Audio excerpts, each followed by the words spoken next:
Good morning guys. Happy farming. Ngayon ay pasyalan natin guys ang aking baboyan. Yan guys ang aking mga tanim na mga Madre de Agua. Na harvest na natin yan guys. Kaya possible pa lang ulit sila. Halika katapos lang nila ngayon kumain guys. Yan si Ivana. Malaki na ang kanyang tiyan. Mga 3 weeks na lang guys ay mga anak na rin yan.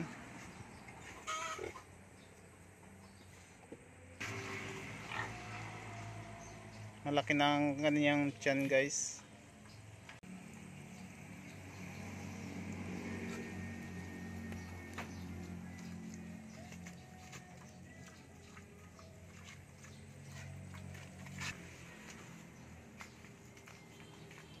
Yan guys si Gina.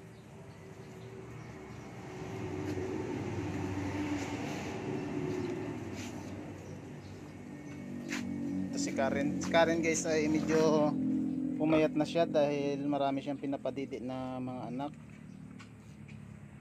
Pero normal lang yan guys sa native na baboy. Talagang papayat sila kapag marami silang anak.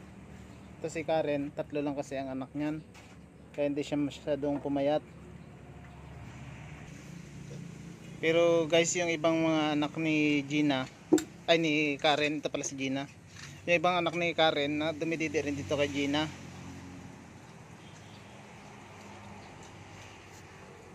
Guys, may problema tayo kay Bernadette. Si Bernadette ay hindi natuloy ang kanyang pagbubuntis dahil tumaba siya.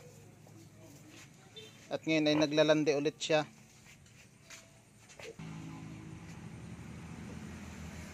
Kaya napag-isipan ko guys na i-dispose na lang to si Bernadette.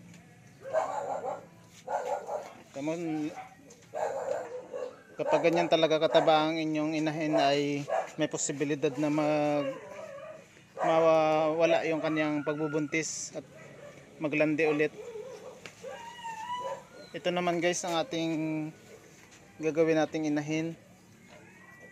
Wala pa silang pangalan pero gagawin na nating inahin yan guys para madadagdagan na ang ating mga inahin.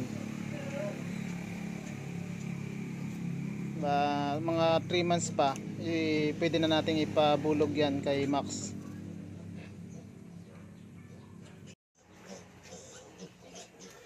Guys, nagpadidi na si Karen.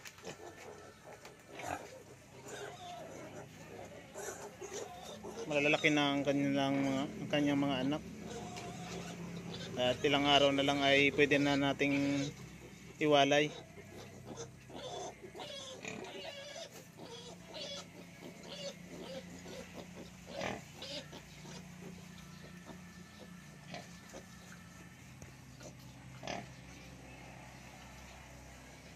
Ito si Gina guys, ang kanyang anak. Silipin natin.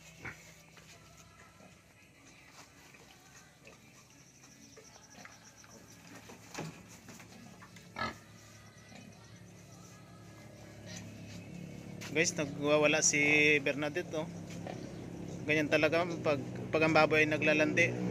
Diyan mo malalaman ang sign nila na naglalandi sila. Saka yung kanilang ari guys, medyo namamaga.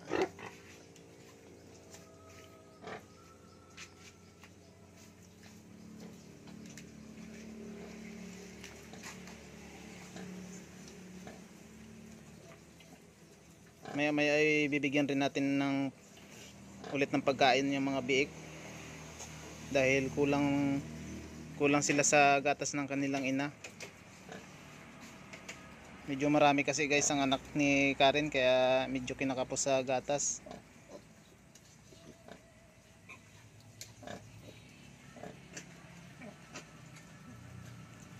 Makaka-recover rin yan si Karen guys dahil 1 week na lang iwawalay rin natin ang kanyang mga anak. Tapos pupurgahin natin At paparecover natin ng 1 week bago natin ilagay dito sa free range para mabulugan ni Max.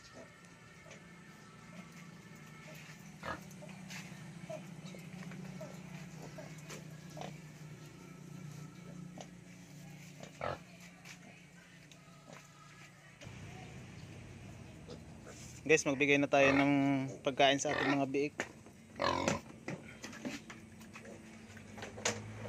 Kaya nakarinig lang yan ng tunog ng kanilang pagkain guys, ay magtatakbuhan na yan sa atin. Natatakbuhan na sila.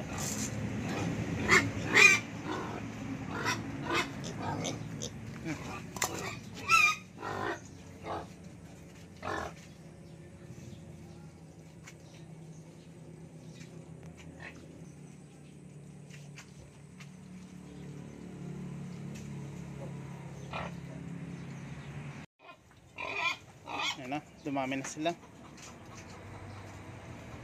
Guys, hanggang dito na lang muna. Shoutout pala kay ML Pigeon Vlogs at sa mga sumusuporta ng aking videos.